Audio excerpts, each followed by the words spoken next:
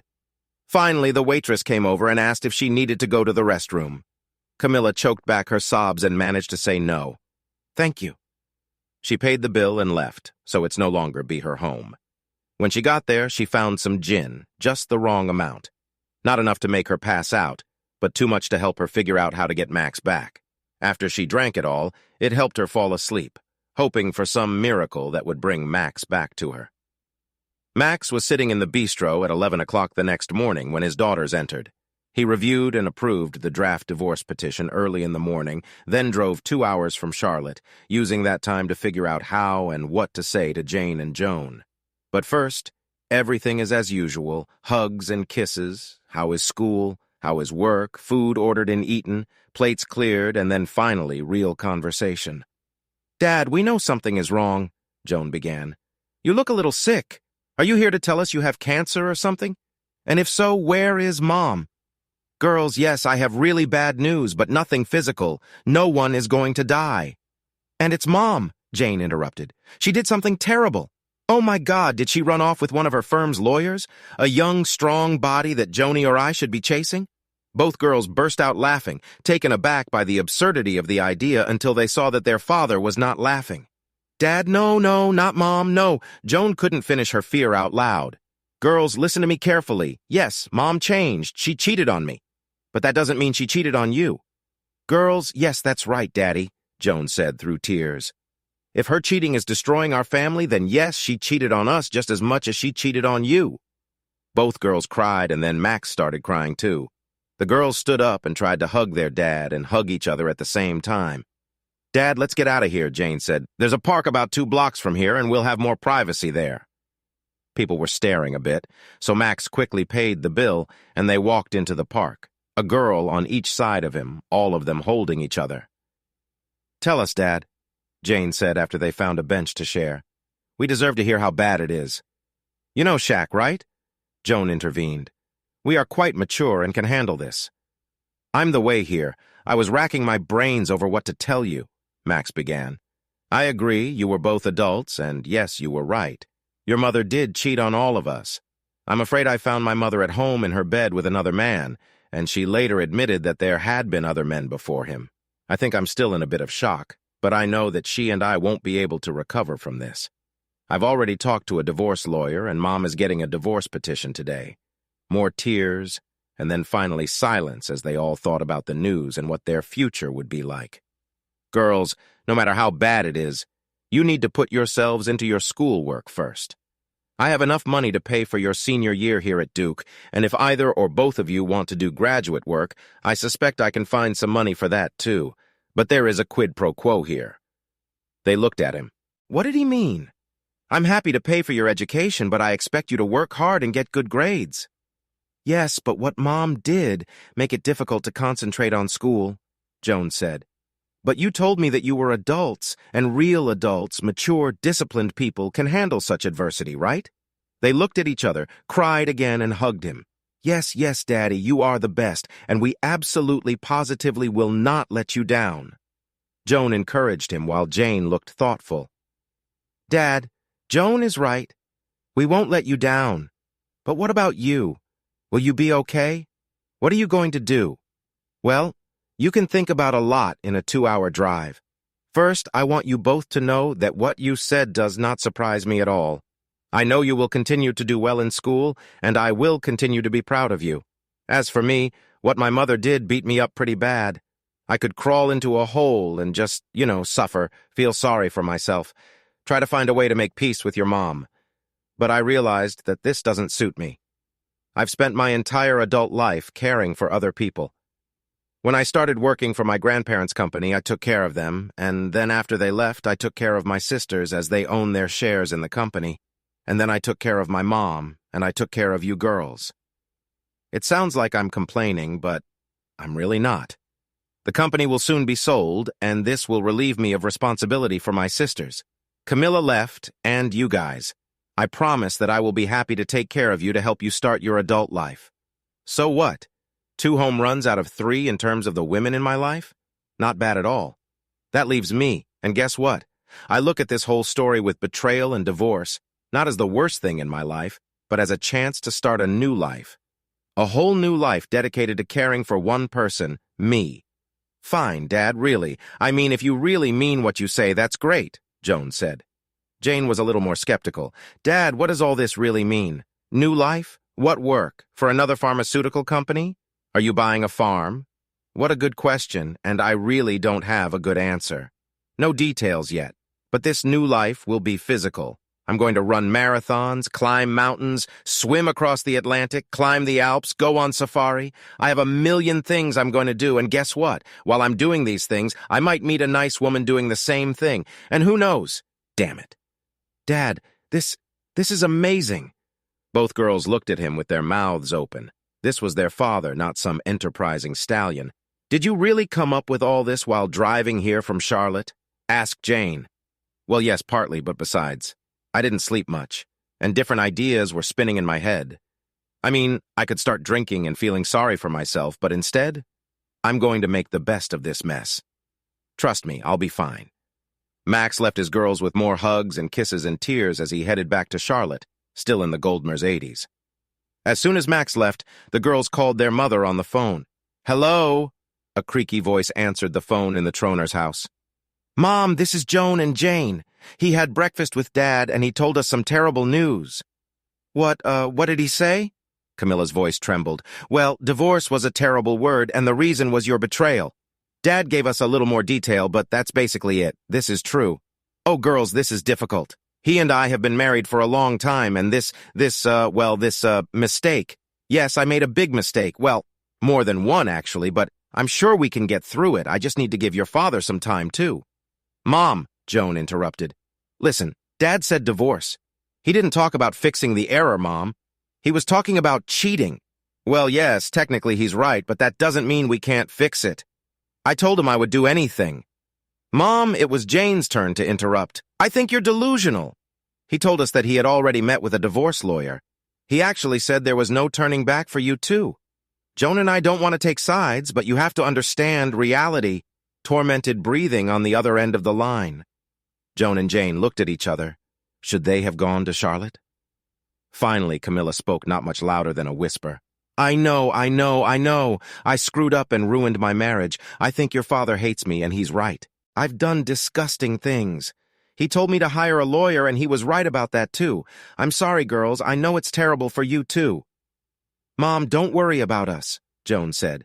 Everything will be fine with us, and I know that Dad is doing everything in his power. You need to take care of yourself. Hiring a lawyer sounds like a good idea. Jane and I can go to Charlotte if you need it. Thank you, girls. This is nice. I'll be okay. I just need some time to get used to what I did. They hung up. The girls still didn't know what to do. You know, Joan said it's funny, although it's not funny, but we're more worried about Mom who created all this mess than about Dad.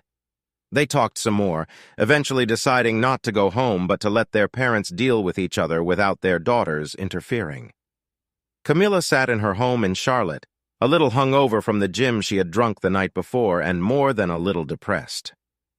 After talking to her daughters, she knew she had to get up, get dressed, and leave the house. Do something, she thought, as her thoughts turned to perhaps buying some more gin. The doorbell rang. Camilla opened the door. A young woman stood on the threshold. Can I help you? Camilla asked. Yes, ma'am. Are you Camilla Tronda, Max Tronda's wife? Why? Yes, it's me. Why are you asking? Ma'am, you have been served, the woman said, handing Camilla a folder with documents and taking photographs. What? What? Camilla asked as the woman walked back to her car. Camilla returned to the house and sat down at the kitchen table to look at the mysterious folder. When she saw the title of the first document, she almost fainted, a petition for divorce. She remembered Max's last words to her, get a lawyer. As she sat there looking at the familiar kitchen she had enjoyed with Max, she knew the happy days wouldn't come back after what she had done. Camilla was right. She and Max did not return after her betrayal. 6 years later, sitting in the ballroom of an expensive hotel and watching Jane dance with her new husband, Camilla mentally plunged into the past. When the girls were teenagers, she thought life was terrible. Too many activities, too much teenage angst, too many boys who were either too mean or, from Camilla's point of view, too nice to the girls. Max was too busy with his assistant job and lawyers were too boring. Life had been overwhelming then, but now she missed it terribly. She was still working at the same law firm, doing the same boring paperwork. She dreamed. "Camilla, here's your wine." Camilla looked at her beau, the perfectly sweet, middle-aged, paunchy, balding lawyer who had escorted her to Jane's wedding and reception. "The bride looks lovely, just like her mother. Thank you, Carl. You're sweet, and thanks for the wine." He was a sweet man, and she could imagine marrying him if he was interested, but he definitely wasn't Max. She couldn't help but look across the room at Max. Max had just returned from a mountaineering trip to Nepal, and Camilla thought he looked like one of those bronze Greek god statues, tanned, incredibly fit, even more handsome than she remembered. Right now, he was smiling and laughing with Joan and her boyfriend, holding hands with the woman as beautiful and as fit as Max. Joan told her that Max had met the woman on another mountaineering trip somewhere, in South America, and they had been traveling, sailing, and climbing together for several months. Camilla felt sick just thinking about it. "Camilla," Carl tried to attract her attention. "Yes, Carl, Camilla, I think we should leave. You fulfilled your duties as mother of the bride, and staying here drooling over your ex-husband isn't doing you any favors. And I dare say, this is not very good for the relationship that we have with you. Carl, you're sweet, and you're absolutely right. Let me go say goodbye to my daughters, and we'll be out of here."